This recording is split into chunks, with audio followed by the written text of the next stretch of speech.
accents.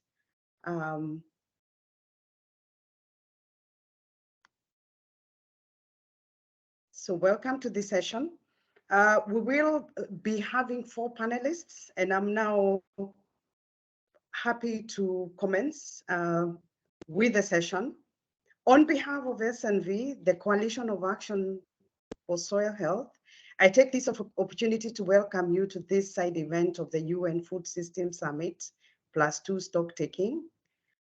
Our theme for this side event, from the soil up, we will be interrogating how can agroecology and regenerative agriculture transform food systems.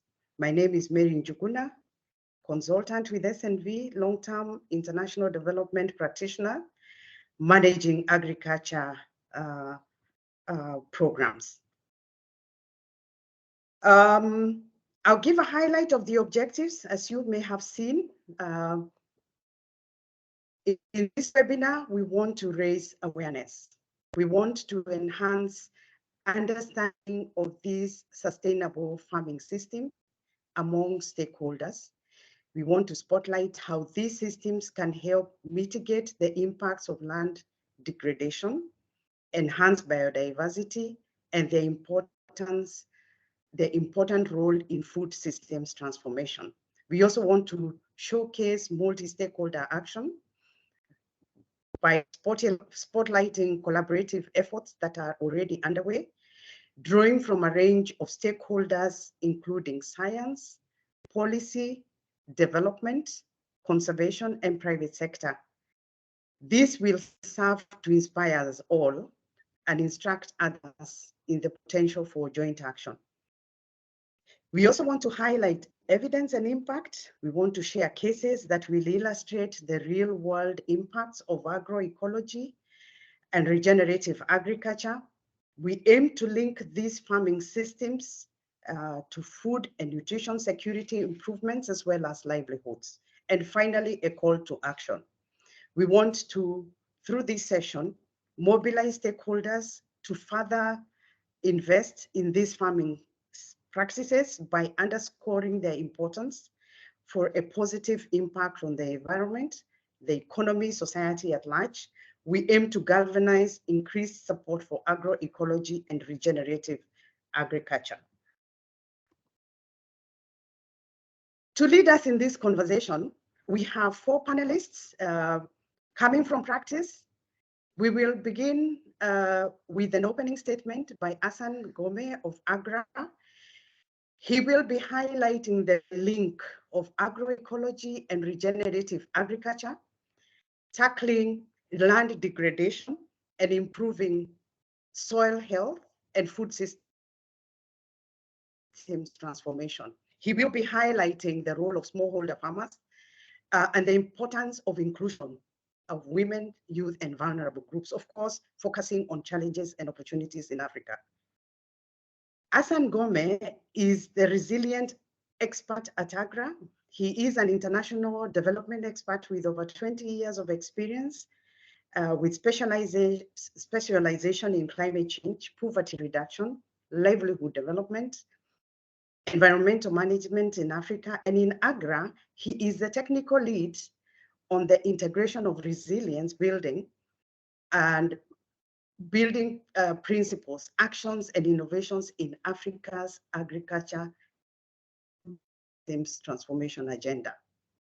After the statements by Hassan, we will move on to look at evidence. What are the main lessons we have learned up to now? Dr. Lee Winowiki will introduce the trajectory of the Coalition of Action for Soil Health, the importance of collaboration, the common agenda around healthy soils and healthy people, with a focus on Africa, drawing, of course, from the instance of the Coalition of Action for Soil Health. So Dr. Lee Winowiki is the global research lead for soil and land health at C4 Aircraft, based in Nairobi, Kenya. A soil scientist, in her research, She focuses on scaling farmer-centered landscape restoration, understanding degradation drivers, quantifying land management impacts on soil organic carbon. Since 2009, she has co-developed the implementation of land degradation surveillance framework in over 40 countries across the tropic. She co-leads the Coalition of Action for Soil Health, and which aims to catalyze investment in soil health for human well-being, climate, among other credentials. After that, we will have the fourth panelist who will be interrogating policies. What does conducive policy environment look like? Dr. Li Feng, Director of Land and Water Division of the Food and Agriculture Organization of the UN, FAO, will be reviewing the role of food systems coalitions in agenda setting, the place of agroecology, in the food systems country strategies. Dr. Li Feng leads FAO's work on soil, land, water, geospatial, climate financing through a partnership with Adaptation Fund. He also co-leads UN Decade Ecosystems Restoration with other FAO and UNEP experts. He acts as a focal point to the UNCCD Convention and Ramsar Convention. He has 15 years of experience in water policy, river basin, freshwater ecosystems, management through his works at WWF in China, WWF International, and Wetlands International in the Netherlands. He holds a PhD in physical geography with the Chinese Academy of Sciences in China. Our last panelist, Stefania Avanzini, the director of One Planet Business for Biodiversity, will lead the discussion on business. What are the experiences of the private sector? What are the expectations? What kind of support and buy-in do we find in the businesses? Drawing, of course, from the insights of the One Planet Business for the Biodiversity. Stefania Avanzini is the director of One Planet Business for Biodiversity, OP2B. It's an action-oriented business coalition for the protection, restoration of biodiversity with the World Business Council for Sustainable Development. Their mission is to improve agricultural biodiversity by scaling up the deployment of a regenerative agriculture and restoration of nature. So as we proceed now to invite the first panelist, Hassan Ngombe, to give us his opening statement. Keep engaged. I encourage you to write in the welcome, Hassan. Thank you so much, Mary, for that wonderful introduction. First of all, let me just say that really happy to be part of the UN Food Systems Stocktake. This is an important juncture in the development of transformation of food systems as we move towards issues of sustainability and meeting the Sustainable Development Goals. As mentioned already, my name is Hassan Ngombe, and I am the resilience expert within AGRA, charged with the responsibility of integrating issues of resilience, that's shocks and stresses, within Africa's agriculture or food system development. And I've been at it for a number of years, being an expert in Africa for quite a number of time.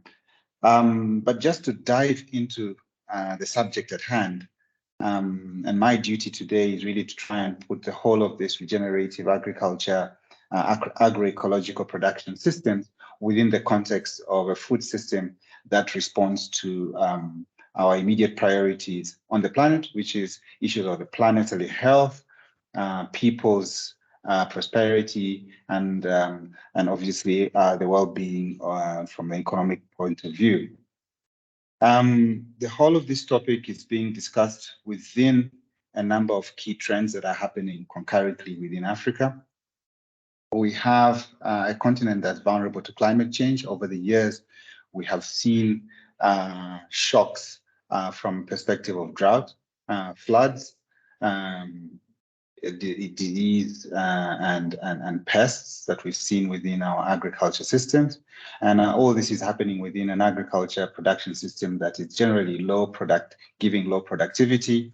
And if we look at some of the options most of our smallholder farmers have in terms of increasing their productivity, they mainly practice expansive agriculture systems that they go into more and more new lands to try and meet the yield demands that are there. Further, all this is happening within a context where there's a lot of degradation from issues of soils and general landscape productivity.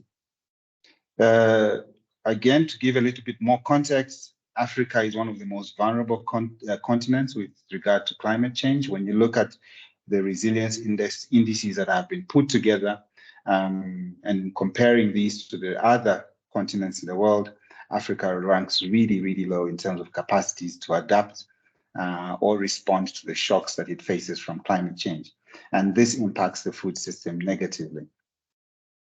In terms of the issue of low productivity I spoke about earlier, Africa is really producing at less than half of its capacity in terms of what is actually possible. And we have all this in terms of the science that within 1 hectare, what we are able to produce is what we produce is actually way less than what we can. And to add on to this, we have issues of food loss and then other combinations that just make productivity for food within Africa quite low. I'll give you a couple of examples. Tanzania did see, for example, a bit or quite a lot of productivity gains, but this came from an expansion of their land size where they're cultivating. This increased by over 140% for them to get about 65% increase in their yields. Ethiopia has the same story. There was quite a large increase of about 80% of their land, cultivated land, for them to achieve 140% growth in their yields. And the story is the same in Ghana and a number of other countries. So this is some of the data that we are pulling out from some of the key data sets in terms of where Africa is with regards to how it is producing its food to meet the demands of the continent. The issue of land degradation is also quite complex, and I'm sure you'll hear this a little bit more from one of our panelists, Lee. But just to give you a very general overview, again, most of our land or ecosystems are quite fragile from issues of climate change. We have land degradation due to constant mining of nutrients from the soil from our agriculture systems. Soil acidity is also something that we are faced with across the continent.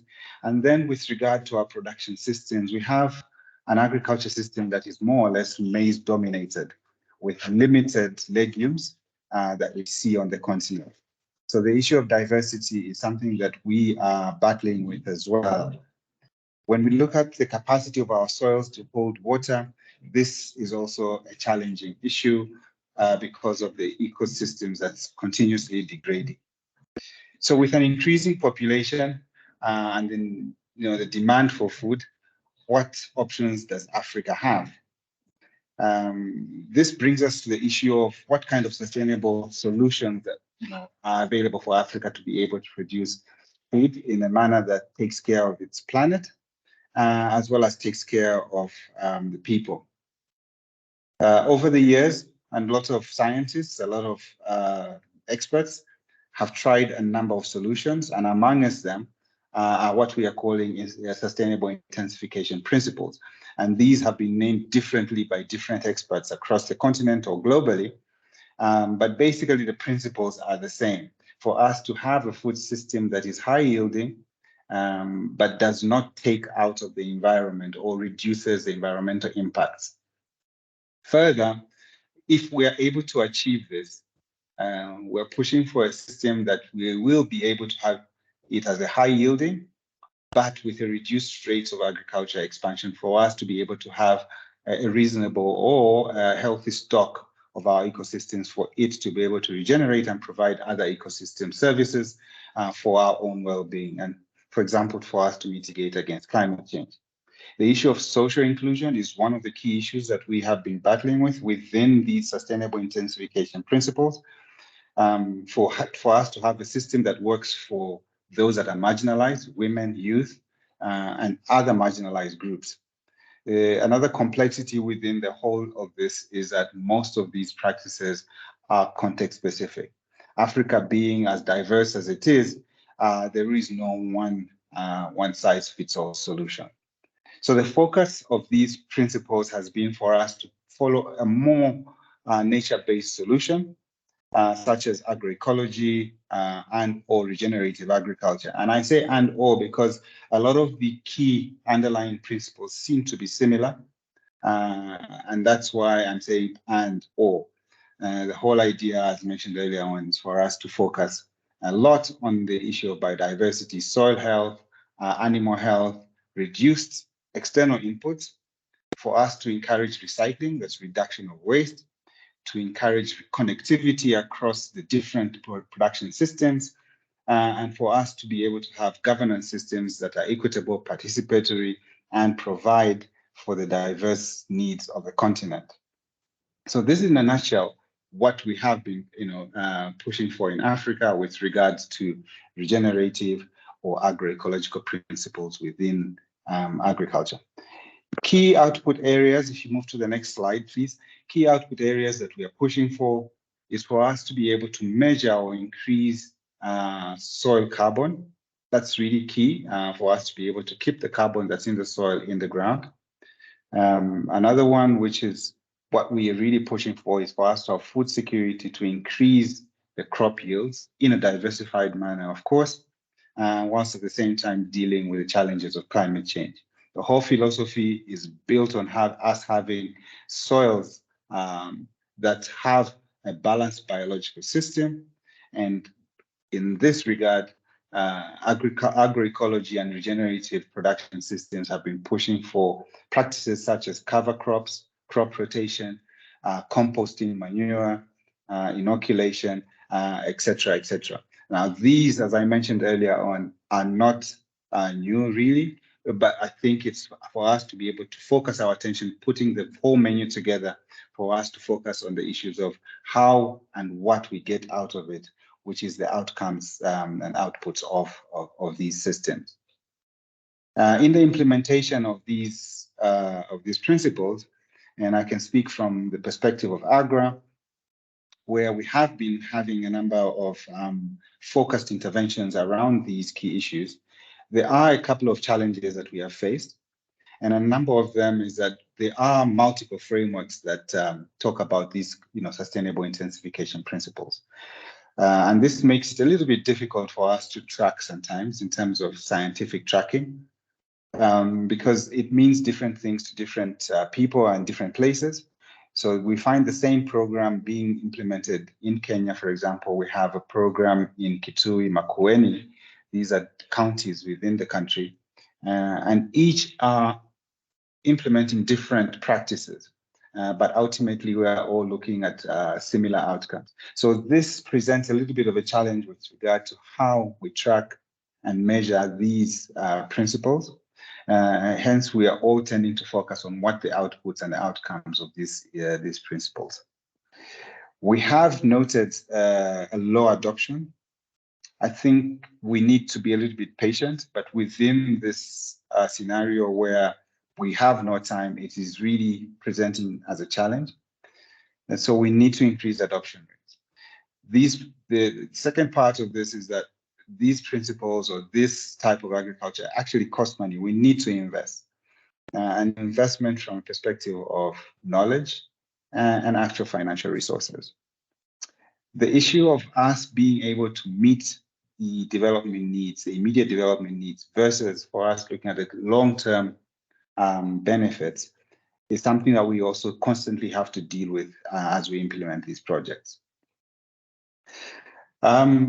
If we move to the next slide, I just want to quickly show some of the key issues from perspective of the opportunities that that lie out there. And this is coming from our practical implementation of these programs. We do need to define the what we are solving for.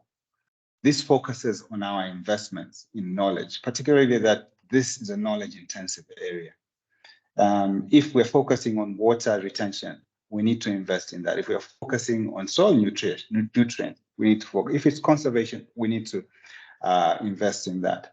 So there is a key opportunity that we do know what to do, and we need to focus our investments towards this. We need to continue to innovate and build systems and media through which these technologies can be transferred to farmers. We're currently, for example, pushing for or experimenting on a public-private extension system to fill in the gap, the extension gap that Africa faces, to be the media through which we transfer agroecological principles to the farmers. So this is really key.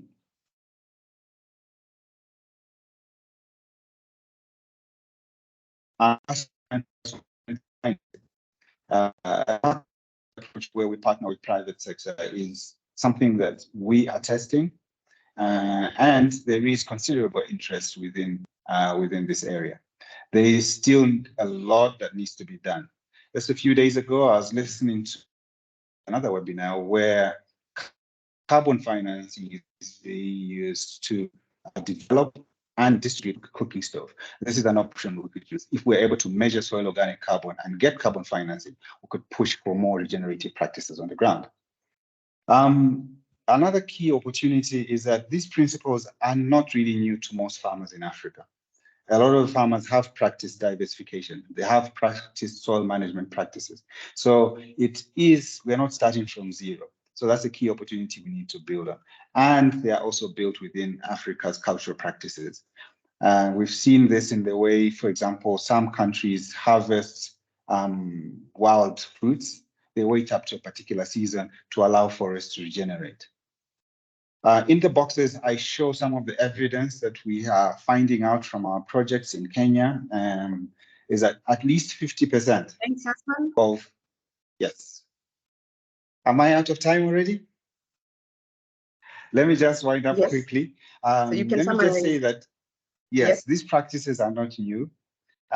What we need to do is consolidate our focus on policy.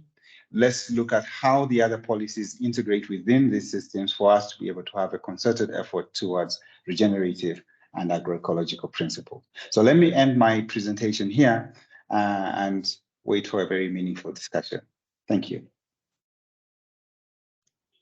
Thank you, Hassan. I suggest we move immediately to the role of evidence and invite us to continue giving us your questions on the chat. Thank you. Dr. Winnie-Woke.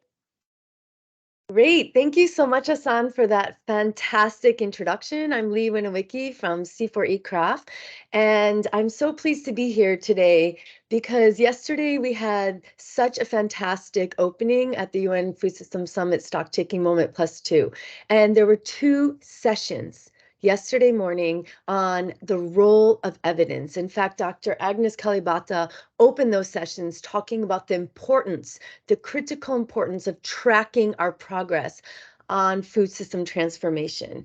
And today, I'm going to share with you the importance of soil health. So soil health, healthy soil, is critical to meet climate change mitigation and adaptation goals. It's central to the reaching ecosystem restoration, as well as biodiversity. And remember, 95% of our food is grown in soil. So we need healthy soil for nutritious food. So the Coalition of Action for Soil Health took root in the UN Food Systems Summit in September 2021. Our goal is to scale healthy soil practices globally by addressing implementation, policy, financing gaps to support smallholder farmers, just as Hassan mentioned. We have 4 original targets, and that's to integrate soil health into policy, not just agricultural policy, but in development, environment, restoration policies, and initiatives. We also aim to expand action research. So what Hassan was talking about is there are still gaps in knowledge about which practices influence soil health in what way. So we need to fill those research gaps. Third, we want to significantly increase the number of hectares of land under healthy soil practices. And for increasing financial investment. So we're working with WBCSD, World Business Council for Sustainable Development. They estimated we can increase these investments by a margin of 5 to 10-fold above current financing, for example, with the Soil Investment Hub. One of our key outputs on the next slide is about our soil health resolution.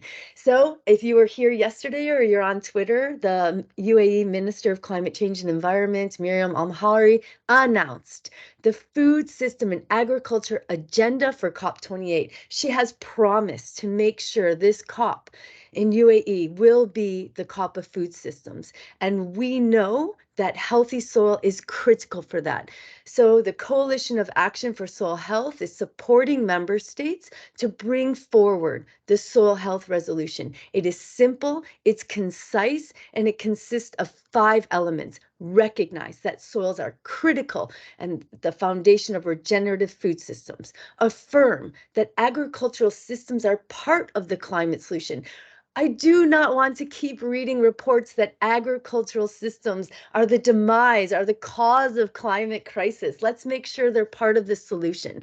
We need to stress the importance of aligning the 3 Rio Conventions, combating desertification, climate change, biodiversity, soil, healthy soil, central to all 3 of these, as well as considering the role of healthy soil for ecosystem restoration. It is not just about tree planting. We need to plant those trees in healthy soil and reduce erosion.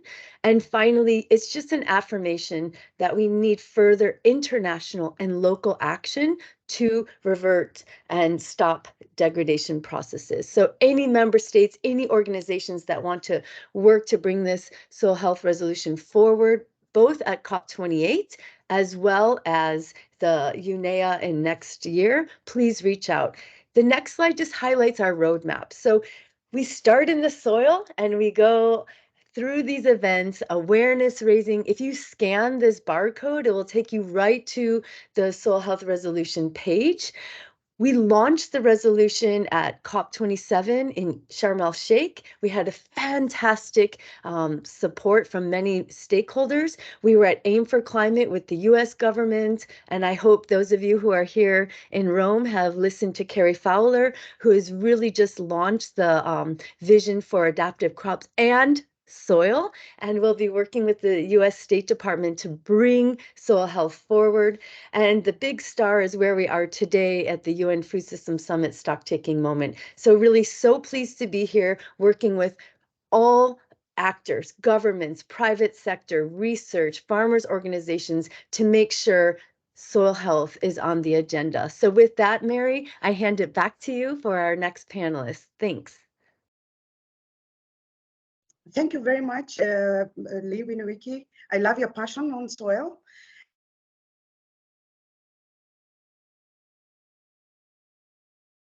And the call, I'd like to invite our next panelist, Dr. Li Feng, to talk to us about the role of policy. Karibu, welcome.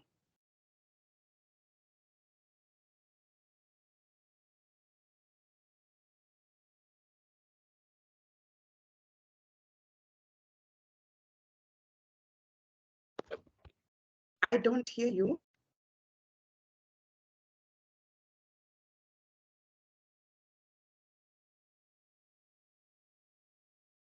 No.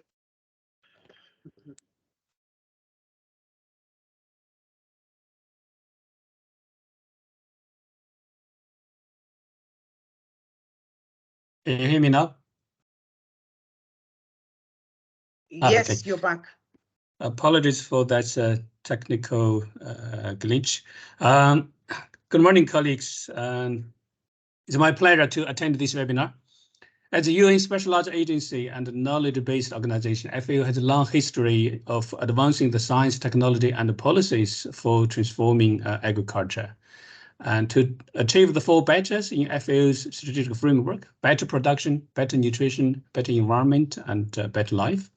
And to address the multiple global crises and the challenges on food, on climate, on water, on biodiversity, soils play the irreplicable role, and it's our mandate to support the countries to build coherent and conducive policy environment.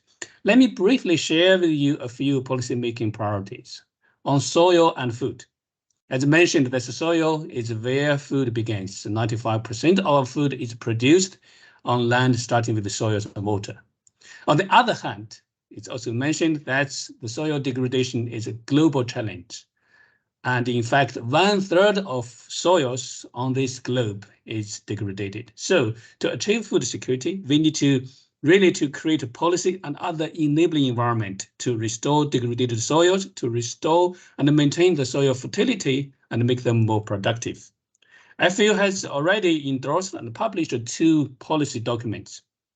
The voluntary guideline for sustainable soil management provides the needed guidance for the countries to effectively adopt sustainable soil management. The International Code of Conduct for Sustainable Use and Management of Fertilizers is trying to promote the sustainable use of fertilizers and avoid underuse, misuse, and overuse. On soil and climate, which is also mentioned, that the soils are the largest terrestrial carbon sink. In addition to that, sustainable soil management can help to sequester 1/3 of agriculture, 1/3 of greenhouse gas emission that's from the agricultural land. Some of FAO's existing work, such as the recarbonization soils program, we call it REC soil program, recarbonization global soils, a technical manual that we developed, which also come out with a recommendation of management practice, and also the global soil organic carbon sequestration potential maps, and also the global soil organic carbon MRV protocol, a protocol for measurement, monitoring, reporting, and verification of soil organic carbon in agricultural landscape. All of this can help to further to design and develop enabling policies to scale up soil-related climate mitigation and adaptation actions. Soil and water, certainly it is important. Soil moisture and green water management are often overlooked by both practitioners and policymakers. 2/3 of the rainfall on land enters into the soils and continues to constitute of green water, while the other 1/3 flowing into rivers and lakes we call blue water. In the changing climate, it's become increasingly important to manage the continuum of atmospheric water, green water, and blue water. For those who are interested in this subject, please pencil down in your calendar October 2nd to 5th, when FAO will organize a global symposium on soil and water in Rome. On soil and biodiversity, soils provide a home to 1/4 of global biodiversity.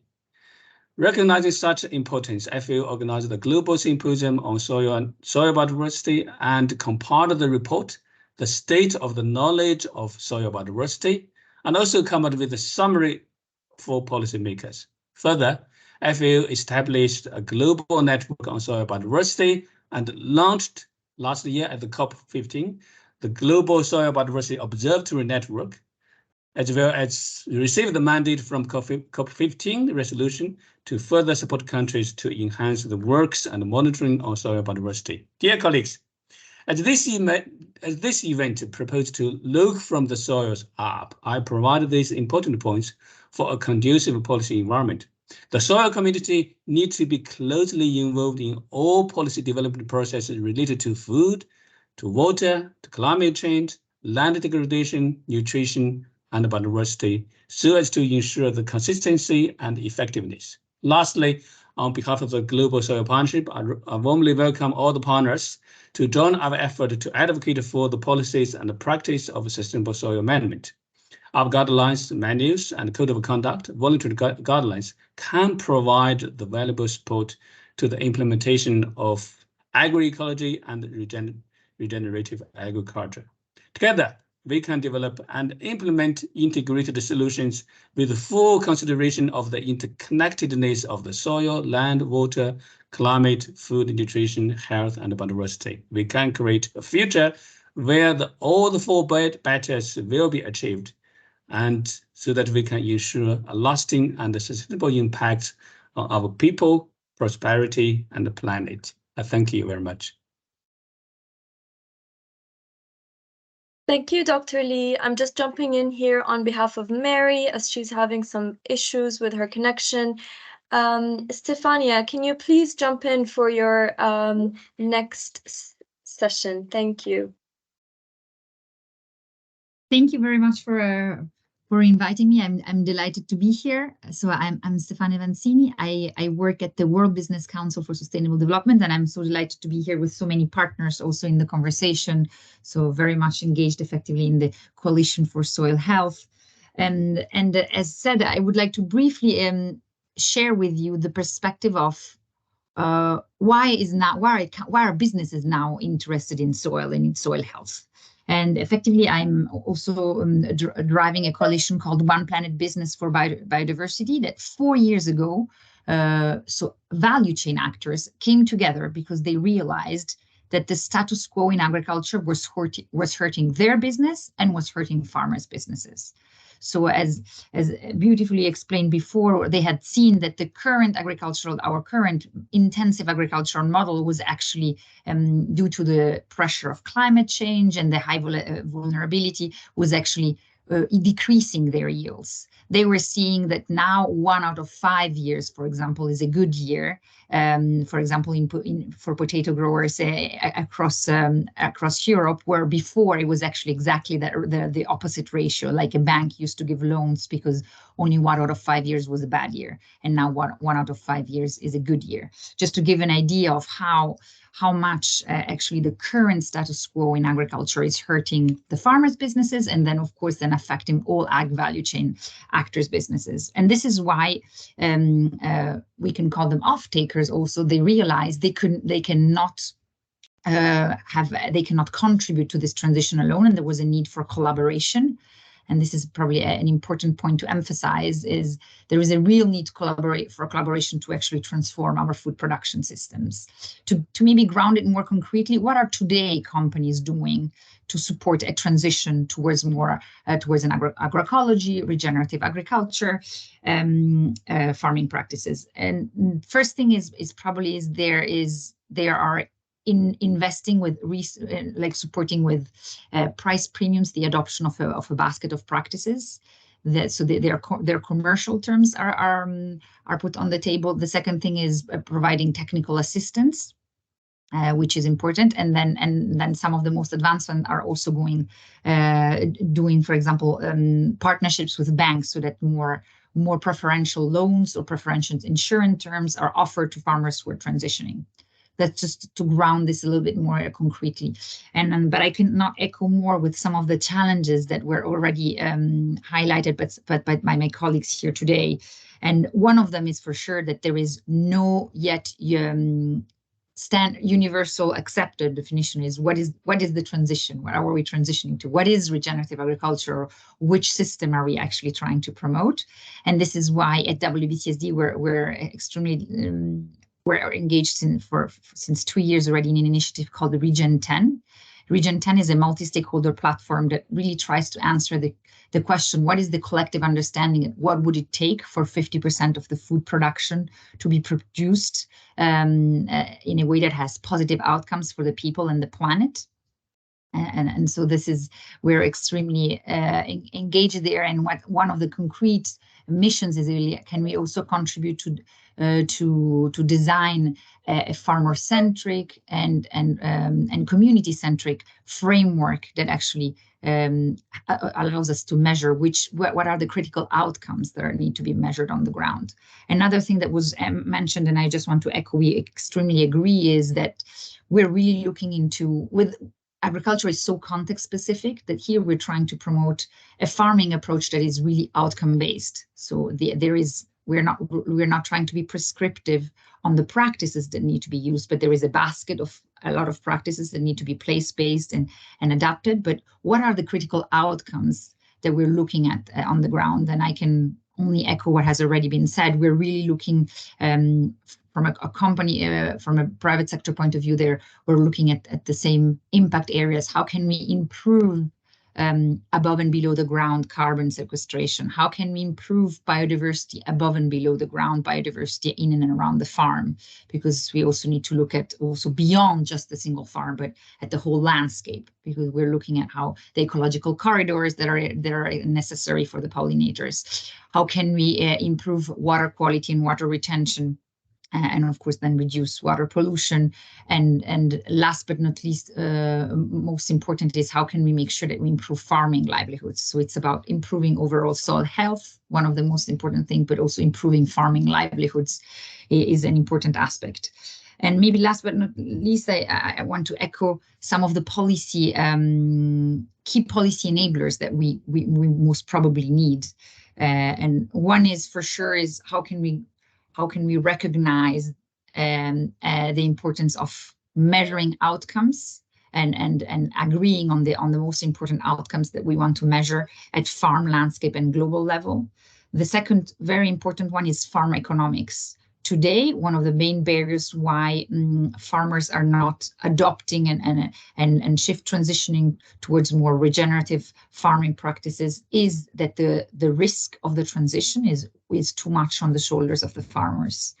And so here, businesses have a role to play because there is a real need to de-risk the farmers' transition. Financial actors like commercial ag banks, insurance companies have a role to play, as have also governments, because today in many nations and governments are actually supporting and subsidizing the current agricultural model. So there is also a need to repurpose or to ideally invest in agriculture and to enable those positive incentives that are needed to support farmers to transition.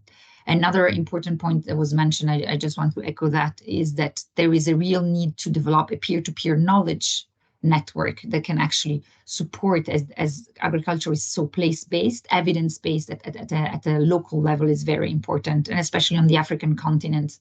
So how can we support the development of peer-to-peer knowledge exchanges within also just to share, we mapped 60 case studies of some of our members, and one of the key success factors whenever transitioning a group of or a community of farmers in their value chain has always been a peer-to-peer knowledge exchange network with demo farms, and so also actors more farther away in the value chain recognize this as important. And the independent agronomic advice goes with it, and on-field research is of course also an important component.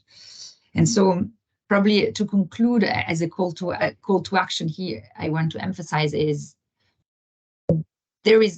I want to start with maybe the negative. There is a real need. Status quo is today hurting businesses, farmers, and whole ag value chain businesses. There is a real need to shift our current agricultural model, and I think the realization has come, and it has when it also hits the businesses that it's about time that we get there. And what's most important is this transition will only happen through collective action. So there is a real need for radical collaboration, and I can assure you that the business sector has understood it, and that ag value chain players are investing in the transition towards more regenerative farming practices, and are looking for partners, and are trying to mobilize the financial community, but are looking also to partner with governments to really contribute towards this transition and towards more the resilience also of our food system.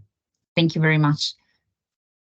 Thank you, Stefania. That was great. That was a great call to action as well. I think we missed some time to take some few questions. So I think one key question that we can highlight right now is about how we can incentivize farmers in terms of adopting these practices, especially regenerative agricultural practices, to improve soil health. So I would like to invite one of the panelists to take this question really quickly and respond to that, and then we can move to our action calls to action. Any one of the panelists would like to take this? Lei?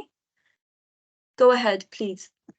Yeah, I think this is absolutely a fantastic question and builds exactly on what Stefania was talking about, is really mobilizing the community, the collective, global and local community to make sure we have equitable financing reaching the smallholder farmers. And as a scientist, and building on what Li Feng also mentioned, we actually need robust monitoring systems that include the farmer to be able to track these outcomes so that we can really show how practices are improving livelihoods, improving soil health. And of course, this is something that the scientific community, including C4ECRAF, is really leading in, and it's critical and a key component for these financial mechanisms. Thanks, Dara. Thanks, Lei. That's great. So can I invite you, while you're on stage and you are already presenting, can you give us one call to action, kind of like in a tweet, less than 1 minute? What would you say on this topic? Thanks, Dara. I think let's use the momentum that's building around soil health within the UN Food Systems Summit stock taking moment in the upcoming COP28 and UNEA, this call to action to make sure soil health is recognized in the climate negotiations. So let's make sure soil health is in the UAE agenda on food systems and agriculture. Thanks. Thanks, Lei. Hassan, can I invite you for your one tweet as well?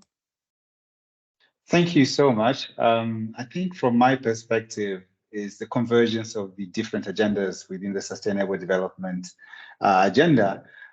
This is the right moment for us to push for soil health, to push for regenerative practices. We've seen it being linked to economics of smallholder farmers. We've seen it being linked to nutrition, to biodiversity. So my call really here is for us to double up on all this integration, and not forgetting business. Of course, we've just heard from Stefania that business is also on it. So let's bring all these agendas to work towards a food system that works for Africa. Thank you. Thanks, Hassan. Stefania, do you want to go ahead with your tweet and call to action? Yes, my biggest call to action is let's make sure we invest in agriculture. I think way too much we often forget, and the agriculture is sustaining our life, and this is why we're here. We need it at least 3 to 4 times a day. We're eating, so let's invest in agriculture. Let's invest in our farmers because they are our future, and so this would be my call to action. Amazing, thank you. Dr. Li, would you like to go ahead with your tweet? Yes, thank you. Before that, let me also touch upon how can we motivate the farmers for such a transformation. I think Stefania and also Leah mentioned very well from the economic, from the risk, from the knowledge perspective. And certainly, especially the smallholder farmers, often they don't have the capacity, they don't have the access to the services. So I think I want to bring the capacity building and also the extension of all the agri services should be made available to them so that they can be fully, enabled for that transformation. My one sentence of tweet, I think I mentioned that already. I really want to encourage that the soil community to be closely involved in all the policy development processes related to food, water, and climate, land degradation, nutrition, and biodiversity, so that we can ensure the consistency and effectiveness. Thank you. Thanks, Dr. Li. I'd like to hand it over to Nico from the IKEA Foundation to provide a summary and reflection on our session and just the way forward. Thank you.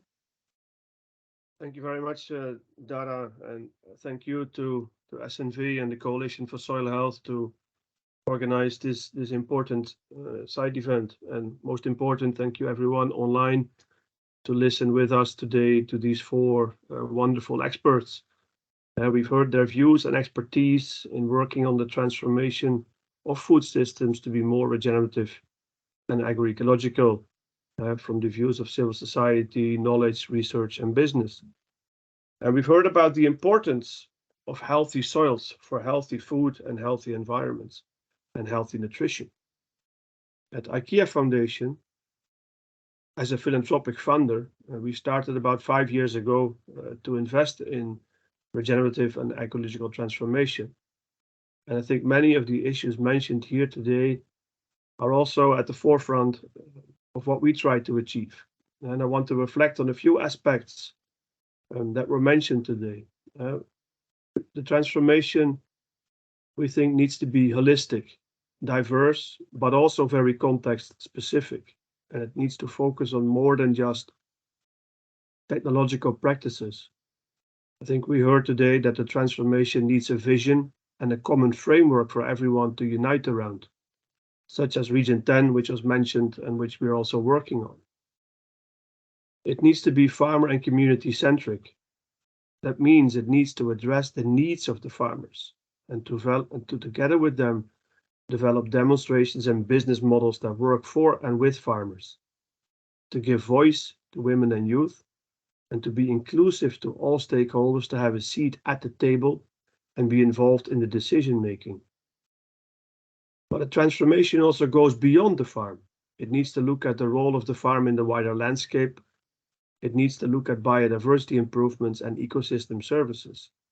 And it needs to create the incentives and opportunities for many in the food system to be engaged in it.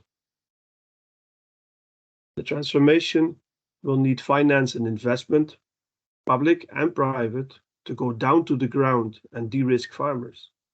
It needs to pay attention and focus on knowledge development, research and data to support farmers. But it also needs to adjust its policies to create the right incentives for people, nature, and biodiversity. And I think it needs to reward farmers beyond their yield for their role in protecting and enhancing biodiversity, ecosystem services, and nature.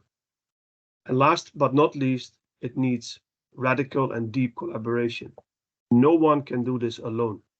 We need to collaborate in new ways, in innovative ways, and make evidence and data available to all. And for that, we need rapid and deep learning of both success and failures. And let me end with my call to action. Let's create more togetherness, as only together we can change the food systems for people, climate, and nature. Thank you. Thanks, Nico. That was great. And love your call to action as well. Nice and concise and in a tweet. All right, so we do have 7 more minutes. I really like the comments in the chat. There's a really nice comment as well about the importance of engaging youth in agriculture, because they are the future feeders of tomorrow and they are the people who will grow our food in the future, essentially. So that's also key. I think also there are a few comments on farmers' incentives, which are also key to ensuring food systems transformation, along with the importance of finance. If anyone else from the panel would like to add anything, talk about more calls to action, there you go. Leah, go ahead. Yeah, I just wanted to address the youth comments. So yesterday we had a fantastic panel with one youth representative, and her call to action was really about making sure we're engaging the youth. The future of our farming systems are rooted in young people, and there is actually only a few side events led by youth, and one of them is today in the Philippines room at 13:30 CS time, and I will definitely be there because I do think that we need to acknowledge the critical role of youth. And also when we're talking about innovation, when we're talking about investments, the ideas are going to come from the youth. And one of the things we've been doing at C4E-Craft is actually doing citizen science for the monitoring. So this is using apps with universal icons so they can be used in any context, any language, and engaging lead farmers, youth, citizens in the monitoring and tracking of progress. Because as we mentioned, 65% of agricultural land in Africa is degraded. We can no longer operate on 1, 10, or 1,000 farms. We need to scale farmer-centered restoration, and that requires innovation in the tracking and monitoring. So combining citizen science with systematic, robust monitoring is really a critical path forward to be able to track this progress. Thanks, Dara. Thanks, Leah. And there's also another nice question in the chat as well about policy frameworks. So how do we achieve coherence between different policy frameworks aiming to support agroecology and regenerative agriculture? Who would like to touch base on that?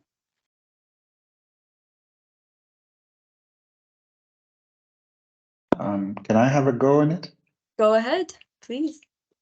Yeah, I mean, the issue of policy and having an integrated policy framework starts from having a clear vision where we want to go in terms of our food system. And this brings into play the other sectoral policies that are really important within a government framework or a public sector framework for us to achieve this kind of transformation.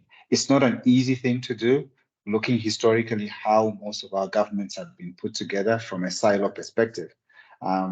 But we've seen from when we do put these themes, we saw it around the Food System Summit when we were having our dialogues, how we brought together different sector players to be able to think in a similar direction. So it is possible, but it's just a bit difficult.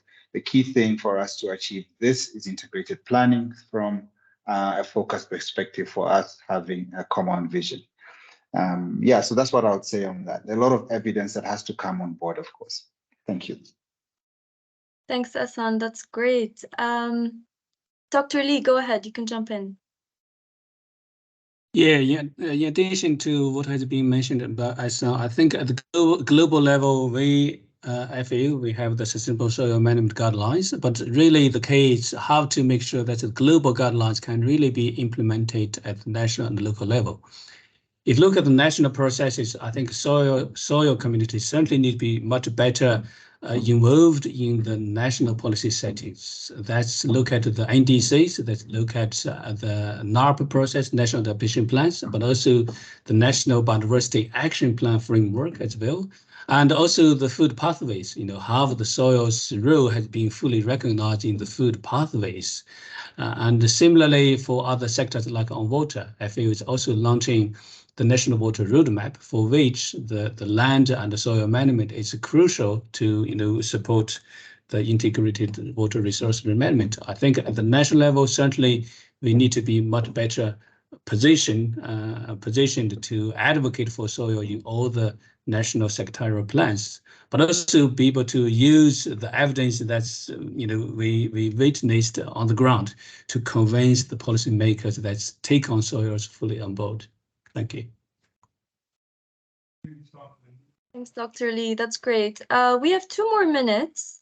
And I think I'm looking at the chat as well here, and there are questions about whether we are working with youth in terms of education to kind of promote these agricultural practices. And I'd like to invite you, this is an SNV big project that we have in Africa. It's called the Youth Employment and Entrepreneurship pathway, where we educate and build capacities of young people in different countries across Africa, specifically in the food systems transformation trajectory. I'll send that link in the chat and you can learn more about our work there.